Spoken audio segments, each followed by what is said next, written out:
Well, greetings everyone. How's everybody doing today? Good to see you here. We're a little after 1 o'clock, so we better get started. Thank you for joining us here at the Air Museum. Thank you to all our guests today. Thank you to those that are watching at home as well. Appreciate you tuning in for our program series. This is about our third one here this season, Pearl Harbor, and now here we are with our third program. We're going to be talking about the Viking Battalion and their secret missions of World War II. But before we get into that, I would ask everybody present to please rise for the Pledge of Allegiance.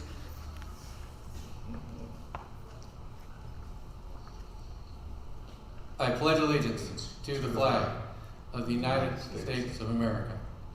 To the republic for which it stands, one nation, under God, indivisible, with liberty and justice for all. Could I ask those that have served our country in uniform to remain standing? The rest may be seated. Thank you. Thank you for your service. Thank you for our freedom. We appreciate it. All right. Well, let me tell you a little bit about our featured speaker today, and I want to thank him for making the trip down here in these interesting times in which we live. Our speaker today, Eric Brent, grew up in Santa Barbara. He retired from the Army National Guard in 2011, having served with California, Arizona, and the DC Guards. He received his BA from UCSB, an MBA from the University of Laverne, and an MA in Public History from the University of Arkansas at Little Rock. He is president of the 99th Infantry Battalion World War II Educational Foundation, which I guess would make him rather qualified for our talk today. Sure. He is now a graduate student in history at Cal Poly San Luis Obispo and serves the California National Guard as a member of the State Guard's Military Museum Command. He lives in Morro Bay with his wife Heidi, herself a 28-year veteran of the Army National Guard, and we thank her as well for her service. Sure. So won't you folks please welcome our featured speaker today, Mr. Eric Brent. Thanks so much. Cool. Thank you all. I really cherish this opportunity to be here and speak with you and share with you something that is very close to my heart, and I think is a part of history that has been overlooked, and I'm working to rectify that. As we mentioned, the 99th Infantry Battalion was a Norwegian-American battalion that trained as ski troops at Camp Hale, Colorado with the 10th Mountain Division in 1943.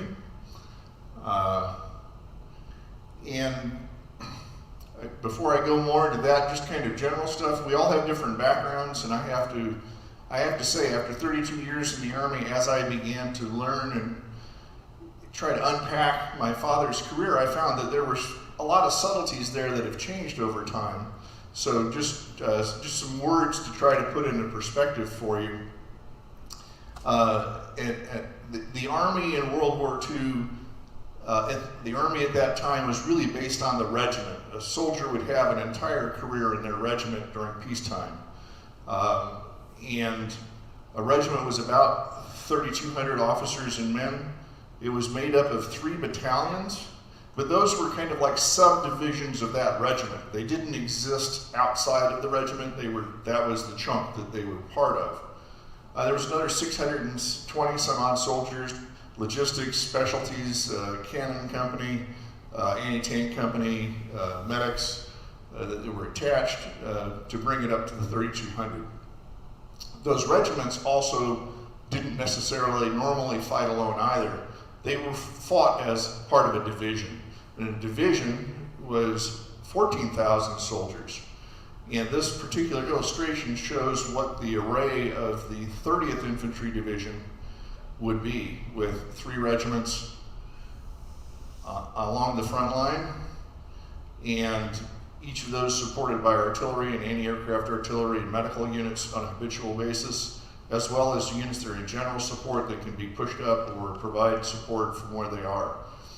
So the reason this particular slide caught my eye is that they had actually put separate battalion in their picture.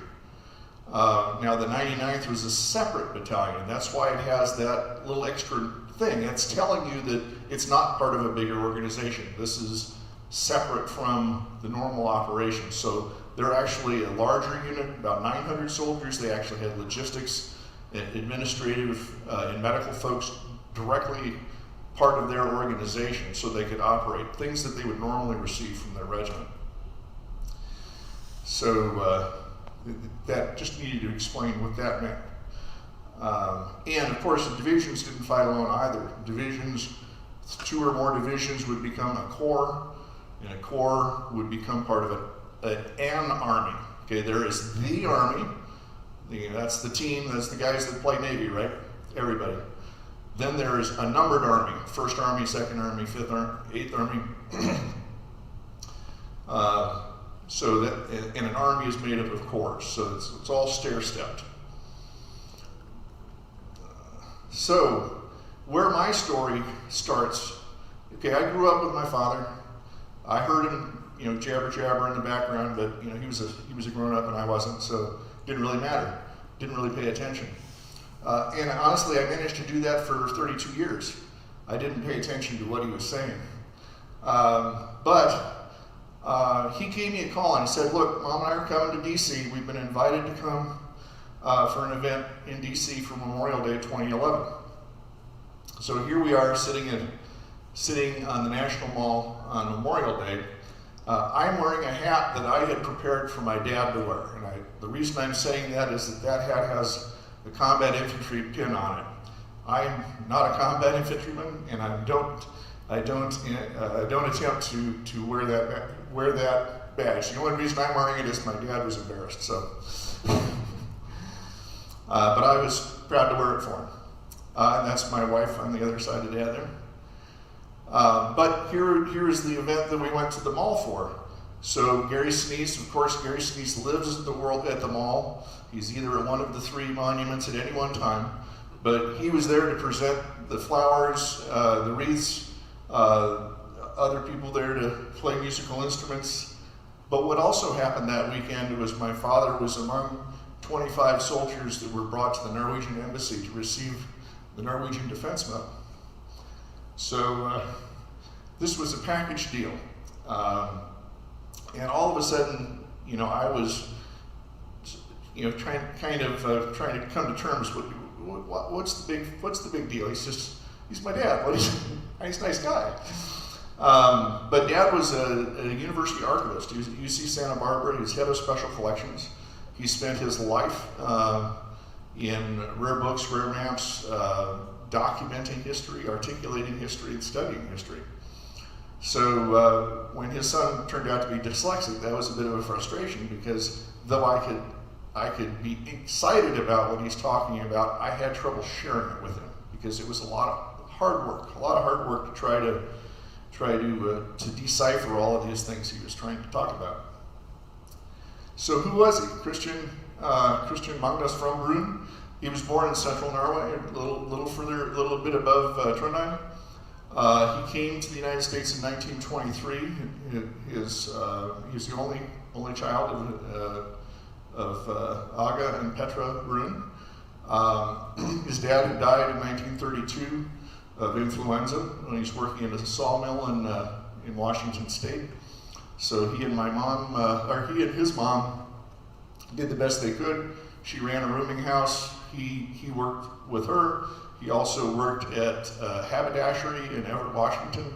He was for his junior high school and high school days. He graduated on December of 1939 and attended the University of Washington. So what happened before this picture was in April of 1940, Norway was invaded. The Germans took Denmark and Norway. They took Denmark in one day and they attacked Norway the same day. So from that day in April of 1940, he was trying to figure out how he could get involved. So as it turned out, in the 1920s, aliens who had been a large part of the American soldiery in World War I were excluded from service. They could not volunteer for the military. When the Selective Service Act was drafted, they could not be drafted either. So what happened was he began to try to find other opportunities. So he and Mac, he found out that the Free Norwegians in England had gone to Canada and set up a program called Little Norway. And Little Norway was an aviation training program for the fighter and bomber squadrons that the Norwegians were running out of the UK. So he applied for that. But on December 7th, 1942, so a year into the war after Pearl Harbor, it was a Saturday, and he received his draft notice. So selective service finally caught up to him. He received the invitation from the Norwegian government on Monday. He had both in hand. As a matter of fact, the selective service state that their rules said that if you were a foreign national, you could serve with your national force if you chose to. You had first right of refusal there. But he grew up in the United States. He felt he was an American. He had first papers, but he did not have a citizenship. So he decided to go with that. So in honor of that, I wear his identity bracelet. I had an epiphany again last year. I was sitting here looking at this bracelet, and I realized that his mother, the widow, had put her family name on it. So when she sent her only son off to war, she had her name on him. So what I began to do, another thing happened in 2011. I retired. So after 32 years, they said I couldn't play with the toys anymore. I began to move on. So I began to look for secondary sources. As it turned out, there were a number of authors who were doing things. A daughter had produced a book called Red Wells. Red Wells was a replacement into the unit. There's a Norwegian author, a good friend of mine named Frode. Frode produced the book, let's see, here it goes, if I can get it right. The War on the Northland's Trains, or Northland Railway. So I actually had the opportunity to assist him on some technical aspects of that book. But this book, which was actually written by Gerd Nyquist. Gerd Nyquist was a Norwegian author, also a member of the Resistance, and she was known as a crime author. But she took the time to do a bunch of oral histories, interviews, and she published in Norwegian a book called the Battalion 99, and has since been republished in English as the 99th Battalion. So those were all good things. There's also another part of the story, and we'll get to later, but there's another line of books having to do with the OSS, and these are three that are very good for that. But what I did, since we were living in Washington, D.C. at the time, and I was recently retired, I started going out to the National Archives. Now, I had not done any historical classes since 1985. So I was kind of untutored and untaught, and I just started jumping into stuff. And I began to troll through the War Department files and start trying to make connections myself, and learned a lot. And that's why I'm here. So my thesis is that there were secret things about the 99th, and I'll try to share those with you, try to put them in perspective. The first secret was this man. Okay, Raymond Lee, he was an artillery officer initially, which is okay because I graduated from Fort Sill myself. But he was also the attaché in London, working for Ambassador Kennedy. He became a back channel of information to the War Department. Ambassador Kennedy was not very pro-British, and he certainly didn't feel that the British stood a chance once the war started turning against them. Now another December 7th comes in here. After 2 years as the attaché working with the British Army, working with their Imperial War Department, he came back to the United States. He arrived in New York on the 7th of December 1941. His next duty assignment was to be an assistant to the Army's G2, the intelligence officer at the national level.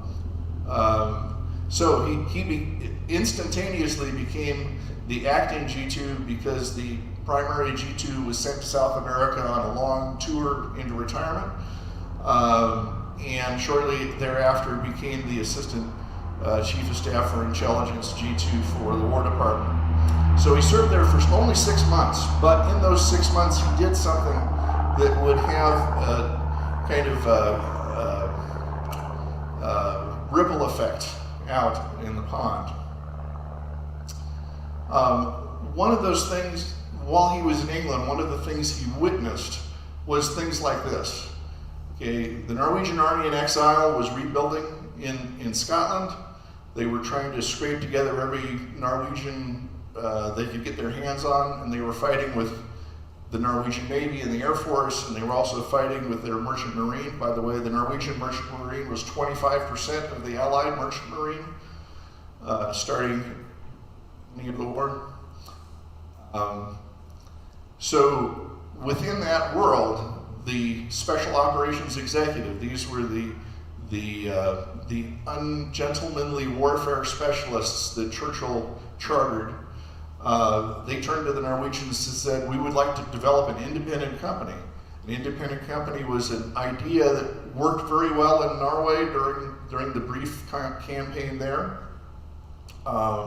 Small, irregular combat type units. So the Norwegian Independent Company number 1 was led by Captain Martin Linge, and he was killed actually on one of their raids back into Norway, and the company was later named for him. But that really kind of showed an example. Here is a company that was formed and given to the British Special Operations Executive to do missions back into Norway. As a matter of fact, if you watch Heroes from Telemark, the Norwegians involved were off of the rosters of Company Linge. So, 3 weeks after Pearl Harbor, General Lee writes this memorandum, and I'll share copies with you. Ma'am, would you be so kind?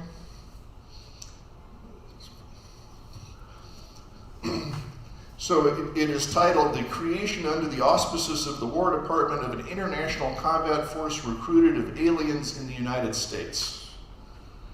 And that is the first staff paper. They continue to be recycled. The next one was Proposed Establishment of American Foreign Legion, International Combat Force of Aliens in the United States. Well, these concepts matured, and they turned into, by August 1942, the 99th Infantry Battalion. But that wasn't the only thing.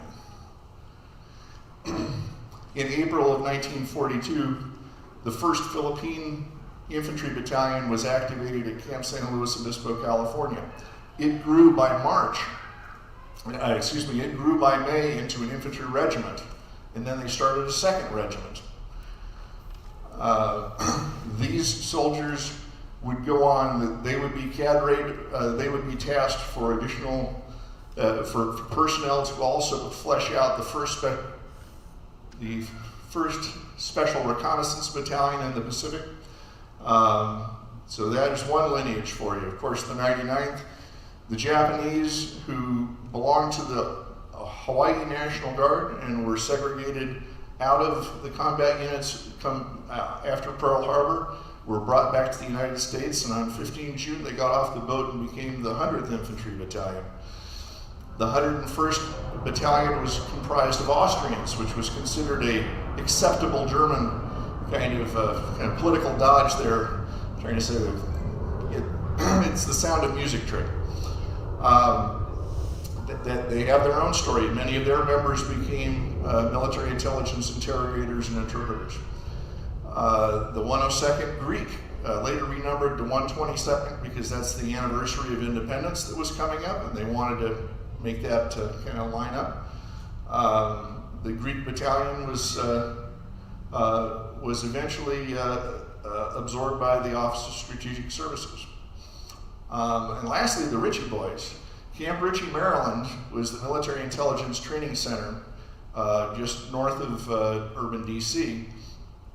And Camp Ritchie had about 14,000 graduates. About 30% of them were Hebrew or Jewish. The vast majority of them were recent exiles fleeing Germany. So these people not only bring the German language, but they bring in the native language. Many of them had been in the military before and brought in multiple levels of understanding. You know, they could tell a Bavarian from a Berliner from someone in the Saxony. Very powerful tools there. So the Ritchie Boys, there's a great documentary out there called The Ritchie Boys, if you get a chance to see it. And by the way, Foreign Legions was the file name that ended up being used for those guys. So that's the ripple effect out of that one staff paper that was put forward by General Lee. Now we're over. Camp Ripley, Minnesota.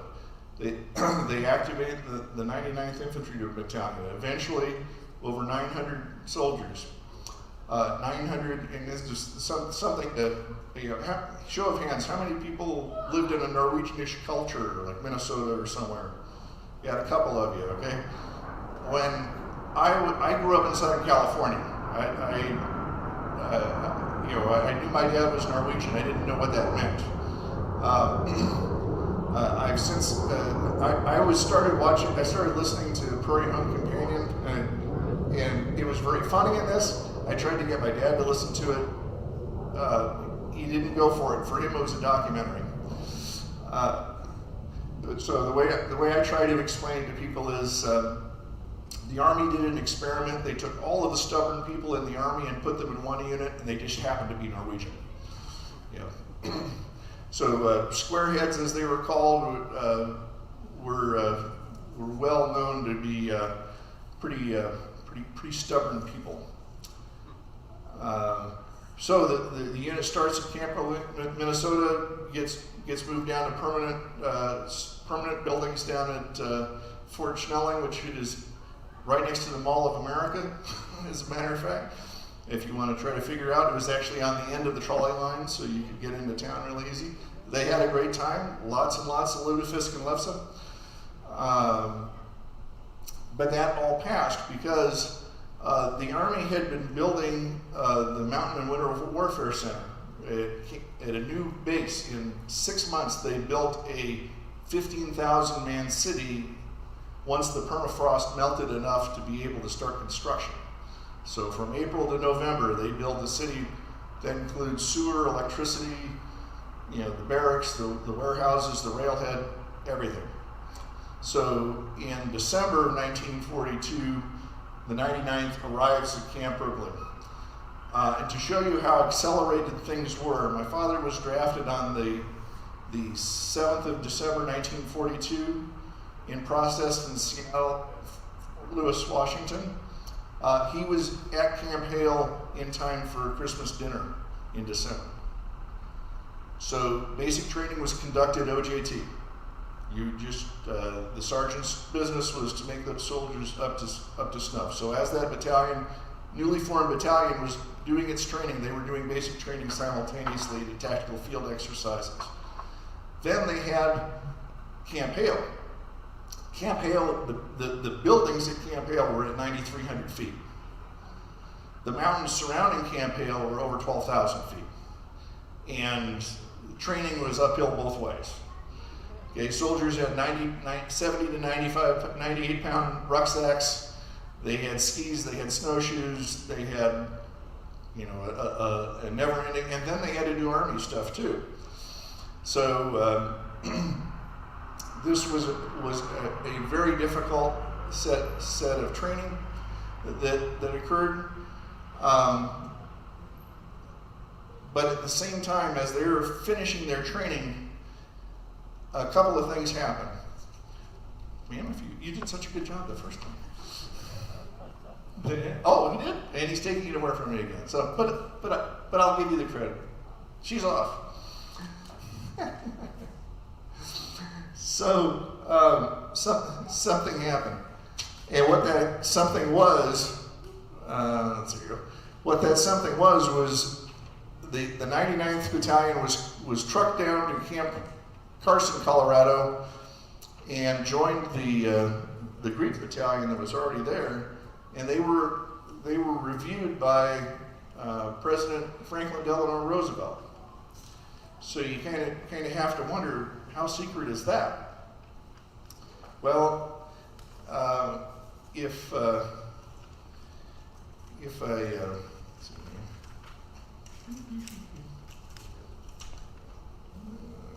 oh, there it is. Okay. If you have a chance to look at that, if you had a chance to look at that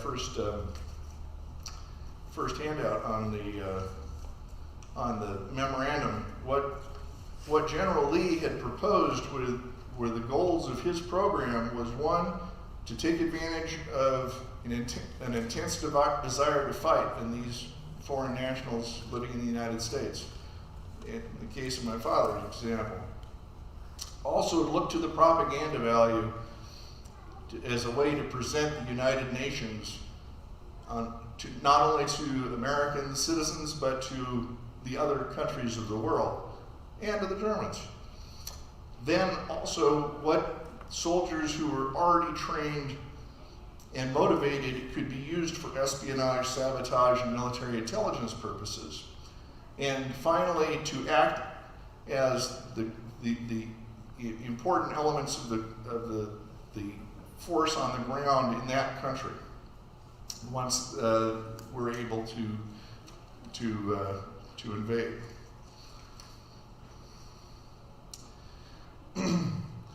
So, and by the way, they're in the military intelligence game. There is white propaganda and black propaganda. There is offensive and defensive operations, intelligence, counterintelligence. It's all a box within a box within a box. Was it a coincidence that an article about the 99th appeared in an Australian newspaper at the same time Operation Mincemeat, which was the man who never was, the body who showed up magically on the shores of Spain? Was that a coincidence that a distraction toward Norway, underlining a Norway mention, and the man who never was, which was pointing towards Sardinia? All of those things were around Operation Husky, was the invasion of Sicily. So I'm out there looking for any of these connections I can find. how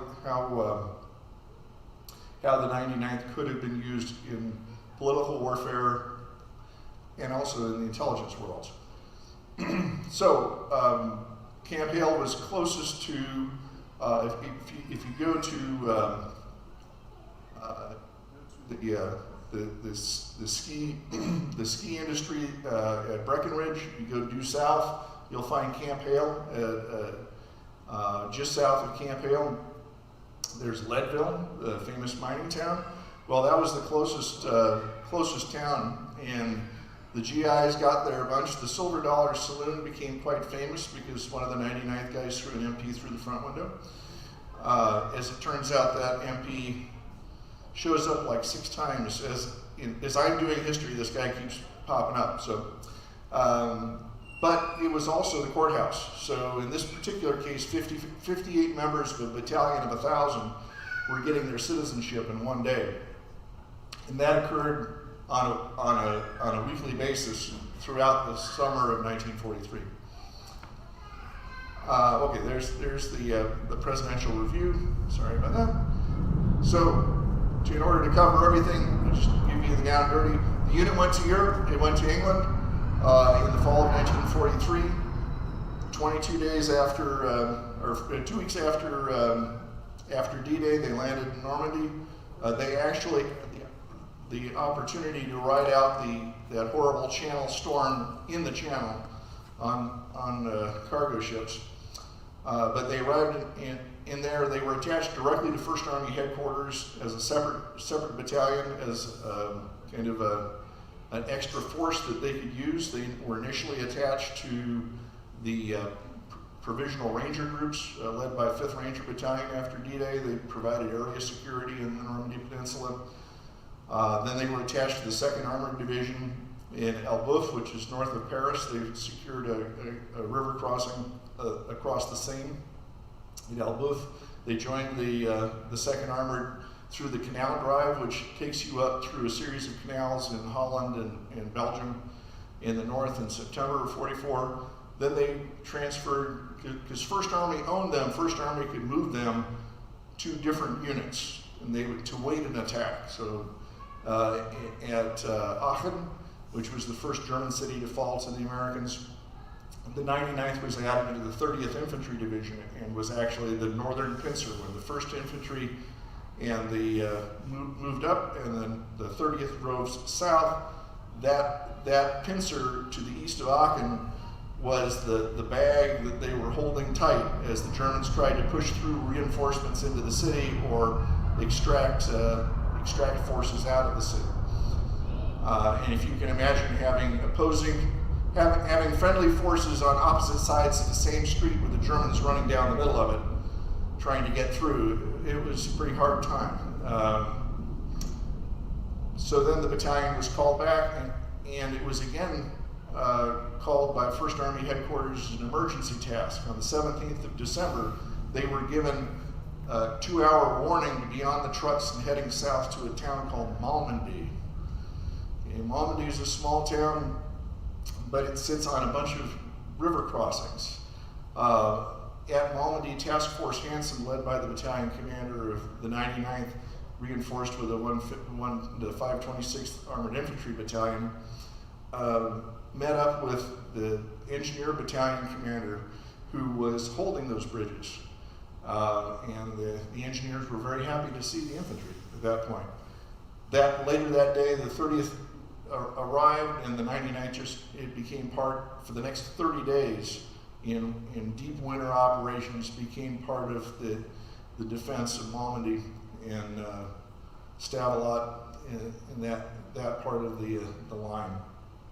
So in this I took this out of the 12th Army Group's situation maps. So you have Bastogne in the south and the trace of the original front lines when the Bulge started. But the 99th held its ground for almost a solid month there. What they didn't know while they were there, that they were actually supposed to be somewhere else. There had been a plan in the works since 1943, so over a year, that their name was on, but that they had never been told. So that plan was what the Allies were incredible planners. So they were looking at what are we going to do when we get to Norway? However, we're going to get to Norway. Is this going to be an opposed operation? Is this going to be the Germans run and we move in? Is this going to be the Germans surrender in place? So they had out plans for all that. And there was discussions in October of 43, and the 99th was added to the plan for Operation Rankin, for what they call a token force of Americans. Norway was in the British sphere of influence and part of their part of the map. So bringing the Americans in was kind of, they had to bite their tongues on this one. But they asked us in because they wanted to make sure that they had their support. The whole other intelligence story about that, another story. But well, first of all, I know I'm just kind of blasting you, but does anybody recognize anything? You know, the military is all about gang signs. Every patch means something. Does anybody recognize any symbology in this insignia? Okay, three elements. You've got the Viking ship, that's a pretty easy guess. But you have a black ribbon here, and then the total patch is a red arrowhead. Does anybody recognize any of those those other two gang signs? Okay, the red arrowhead was because the rest of the regiment was made out of the 1st Special Service Force. This was the Devil's Brigade. They had their own movie. This was a unit originally formed because of an absolutely crazy operational plan to land small teams and attack the hydroelectric facilities in Norway to try to cripple it. That turned into a unit. That mission was canceled, but the unit kept going. So this unit ended up going to the Aleutians, and ended up going fighting in Italy, in southern France. It has its own history. It has its own following. Well, another piece of that story was, while that unit was on Anzio, Darby's Rangers, so there were originally first 1 Ranger Battalion. This was an American battalion that was created in England, went through the British Commando School, and went to North Africa as a Ranger Battalion. They did a great job. They said, that's great, make 2 more. They created 3 battalions out of replacements and grit. That Ranger force went to Anzio and was destroyed at the Battle of Cisterna. 2 battalions were destroyed. 1 battalion was what they called decimated. But out of those soldiers, 900 survivors were in turn put under the wing of the 1st Special Service Force and were incorporated into that unit and continued to fight the rest of the war with them. So in 1945, the regimental commander, who had been the XO of the 1st Special Service Force during that period, wanted to give a shout out, wanted to recognize the fact that those Rangers were still here. Originally it was 900. By January of 1945, there were still 400 of them in the 1st Special Service Force. So he included their heraldry, or their insignia, on this patch. So this new regiment was created. They actually pulled back to Normandy and created it there. And they were given 3 months to become a combat-ready infantry regiment. None of them had ever been in an infantry regiment before. They had been in elite units. In the case of the 99th, they'd been ski troopers, but they had never been in a regiment before. And to make matters worse, halfway through that period, they got they got tagged with another mission, which was they were to become an anti-werewolf unit. Has anybody heard, in a World War II context, what a werewolf was? Okay, the Germans were falling back. The party faithful, the SS, decided to create a program they called werewolves. And the werewolves were supposed to go to ground. They were supposed to become the insurgency, kind of like what we saw in Iraq after the period of the initial occupation. You had in Good Friday of 2004, when my wife was there, all of a sudden 4 bridges were dropped in Baghdad itself in one day. And every convoy on the road was a target. That's what the werewolves were supposed to be. So in reaction to that, in anticipation of that, they turned around and tagged this regiment, made it a motorized regiment, gave it light tanks, gave it armored cars, gave it trucks, to be able to be a screening force to run around and take care of situations behind the lines. So the regiment itself, it had kind of an interesting history. They moved up to Aachen in April of 45. They were immediately sent on 2 different missions, and one of them I failed to include here.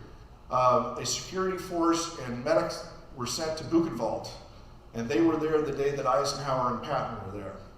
As a matter of fact, some of our soldiers are in the pictures, and they remember that Margaret Brooke White was directing them to stand in the right places so that the ovens were framed properly. So that was one of the missions. The other is the Merker's Mine. Has anybody seen the movie The Monuments Men?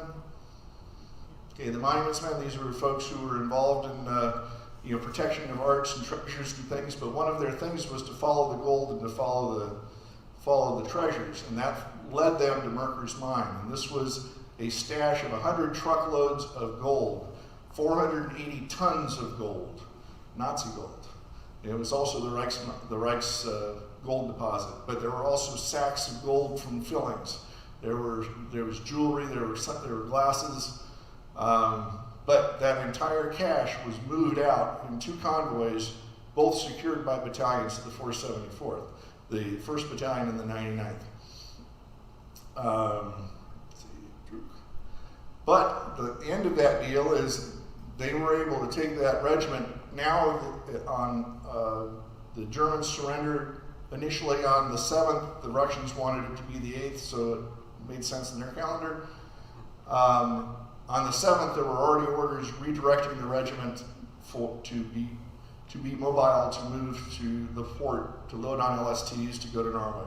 So now the execution of the Rankin Plan, now called an Apostle Plan, they were able to be in Oslo in time for the reception of the King of Norway and the royal family. The young man behind the king there in uniform, that is King Håkon the Seventh, and Crown Prince Olaf is the next King of Norway. But they arrived. The Americans were the 99th was the honor guard at the dock when he got off. But the heart of the blue collar reason that they were there was there were 350,000 Germans still in Norway. One of the intelligence operations that was going on during the war was efforts to keep them there, to try to keep on pressure, keep on threats to Norway. Hitler had this thing about Norway, so every time they could you say something about Norway, you would freeze troops in Norway or perhaps reinforce Norway. Well, any soldier in Norway is one less one in France. So, but there are 350,000 Germans of all services, 86 U-boats, 350 aircraft, 90,000 Russian POWs scattered across 400 camps, doing everything from the German Colonel Stryver to slave labor in the far north, laying cutting roads, and an additional 30,000 foreign nationals. So the process had to be in place to expatriate them, bring them back to the country. The other thing the Americans were there for was what we would call soft power today. For the parades. There were no less than 3 major parades in Oslo that summer. And if you take a picture, you take a look at a wartime photo of German soldiers marching through Oslo, there's nobody there. You know, the civilians just trying to get out of the way. They packed the city. The Americans really, the Norwegians really loved the Americans being there. So that brings the 99th story back to the veterans. So this was the group that I fed. That very weekend, I got recruited to join the board of a new foundation. The 99th Foundation took over from the 99th Veterans Organization.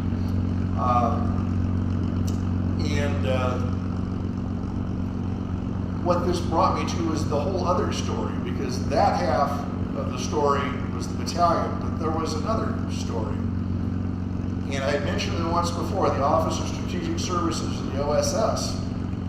This is the predecessor to the CIA. The OSS, and by the way, that is Disney art that was commissioned for the operational groups. And the operational groups were a specific part of the OSS.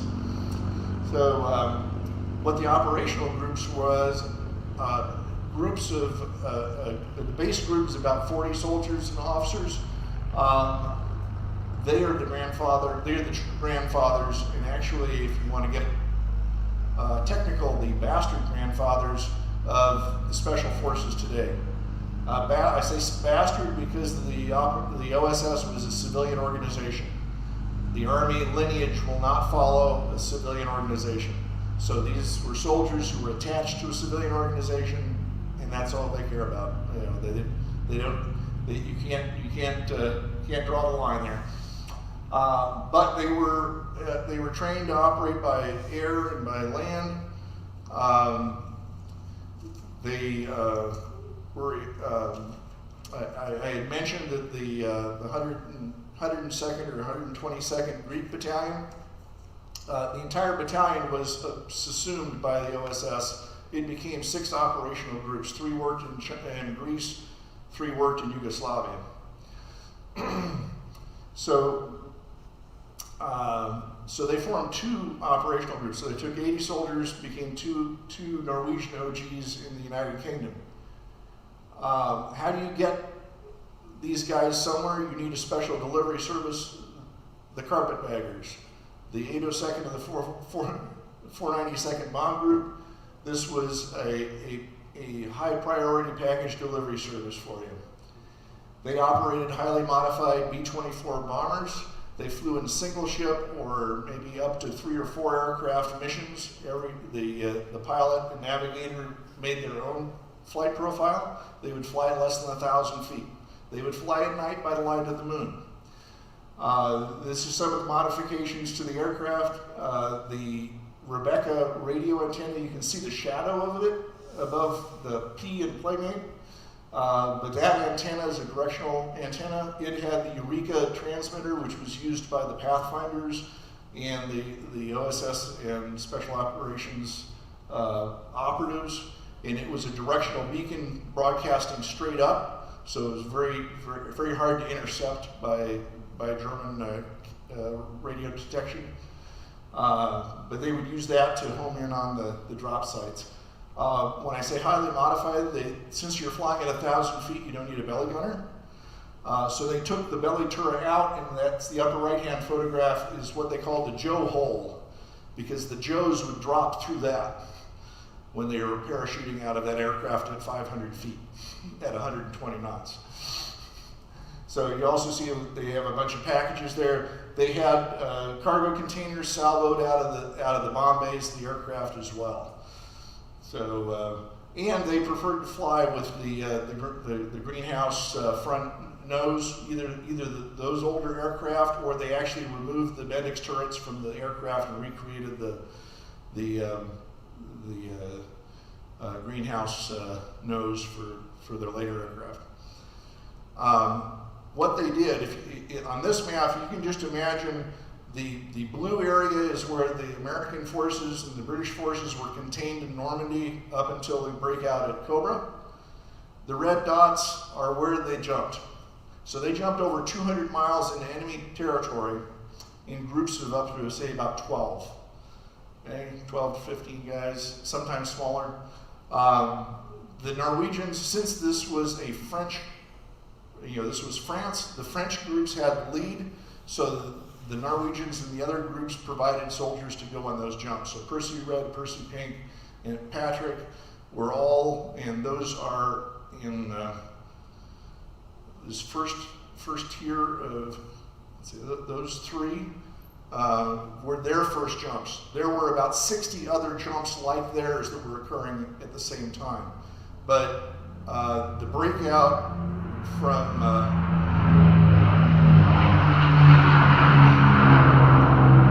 and that, ladies and gentlemen, is a 51 Mustang. So while they were jumping in here, the breakout is just beginning to take place. They did not want to insert these teams until the breakout was certain. Then the Southern France operations began, and they began to try to link up. But what these guys were doing was turning that whole central part of France into no-go zones. All of a sudden, it was not possible for the Germans to drive down any road. They had to ensure that that road was clear, and they never knew which one was. So they also were dropped to preserve key targets. There were factories, there were power stations, or dams. They wanted to make sure that the Germans did not try to damage. They also acted as the conduit for supplies to the resistance, and to train and go out and operate. One of the the fatality that the Norwegians had in these operations was a captain who was killed attacking an armored train. But just to show you, and I know you won't be able to read this, but I'll point out a couple of names for you. This is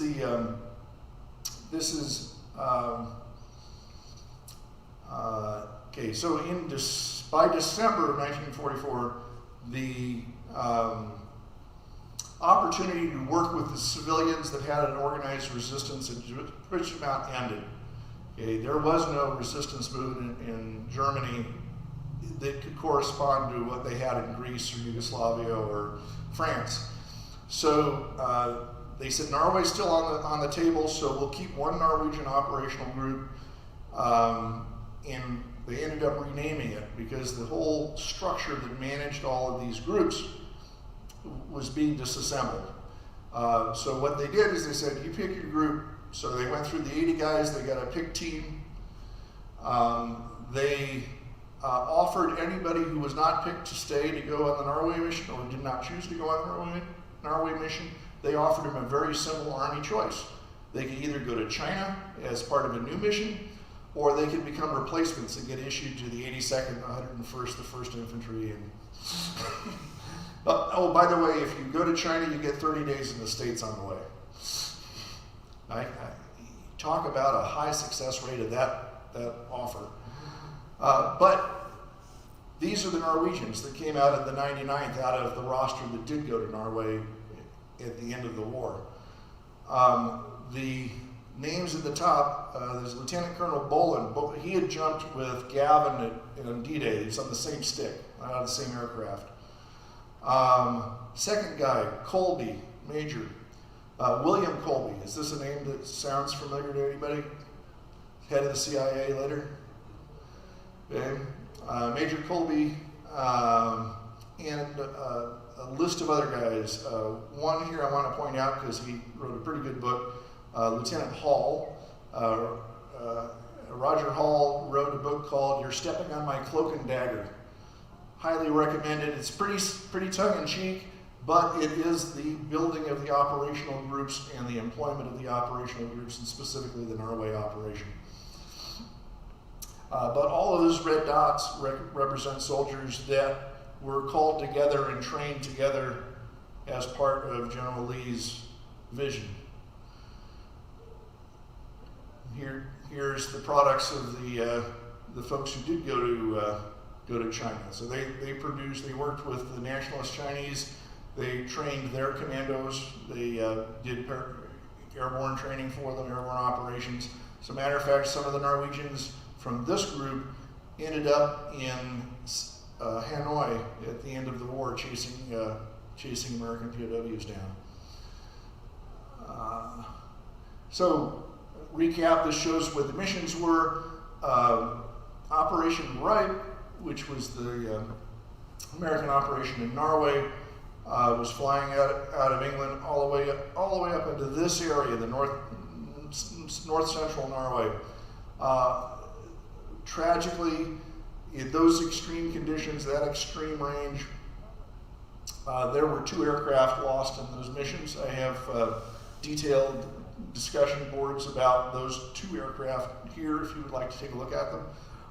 This photograph was kind of a proof of ceremony picture taken at the request of Major Colby, who was the on-the-ground leader of the mission in Norway.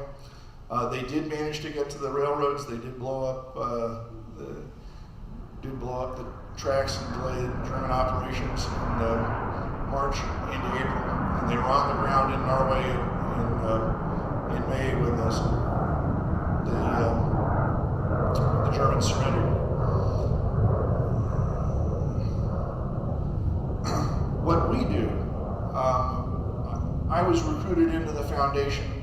I was quickly identified as gullible and groomed by the outgoing president to become the follow-on president. But our volunteers go to events. We use a series of posters like this to tell our story and to tell the stories of our parents, our uncles,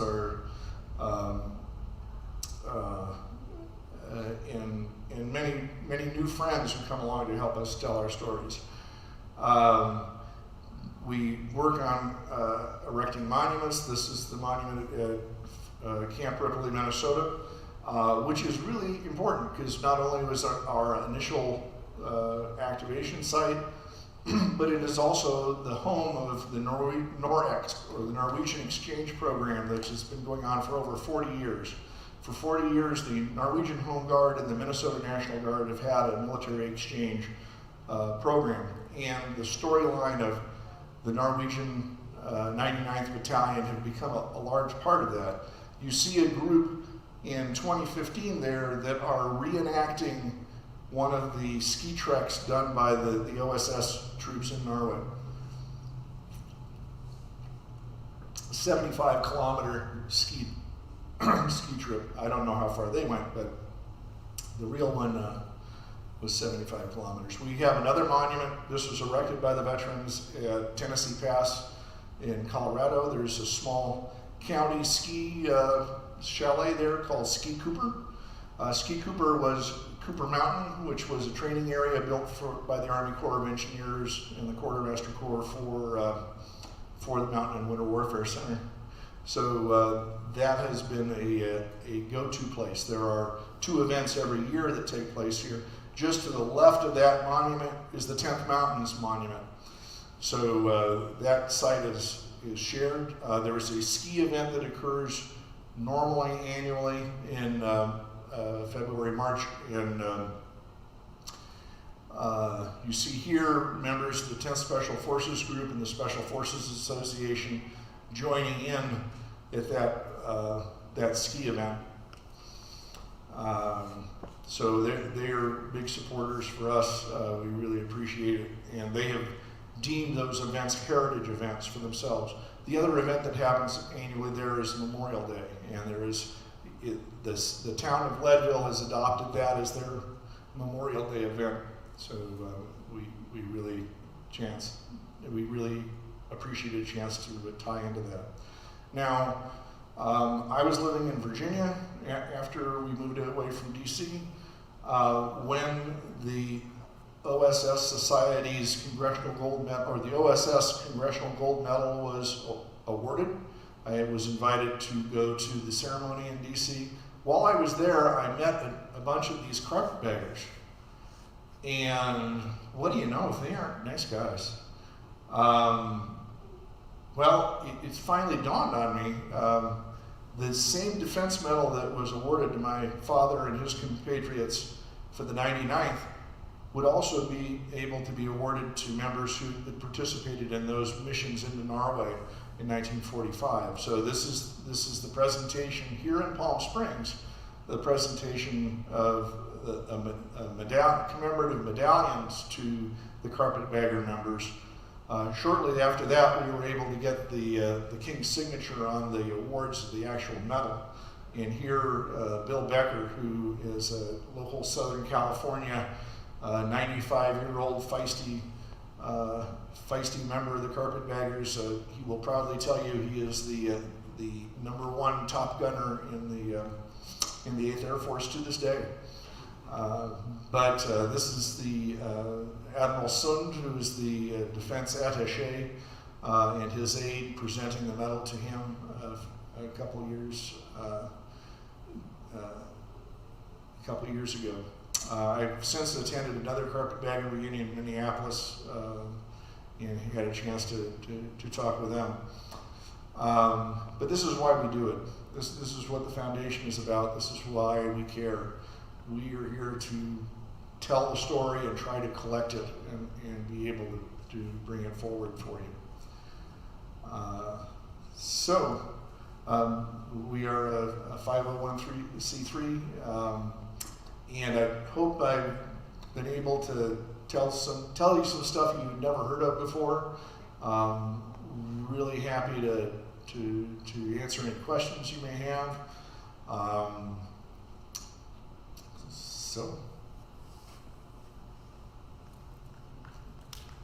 Thank you very much. Thank you, Eric. Does anybody have any questions? Got a question or two over here?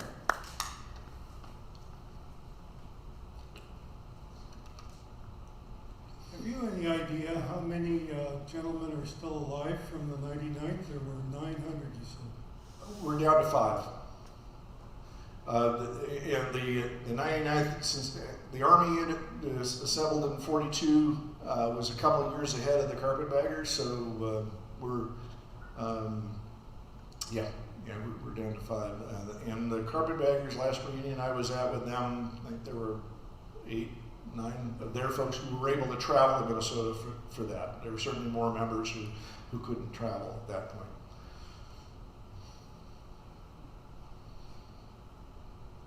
I think we've covered it, Eric. Thank you very much once again. Thank you, folks, and I want to thank everyone watching at home as well. Very enlightening. I think we learned a lot today. Thank you again. Thank you so much, Greg.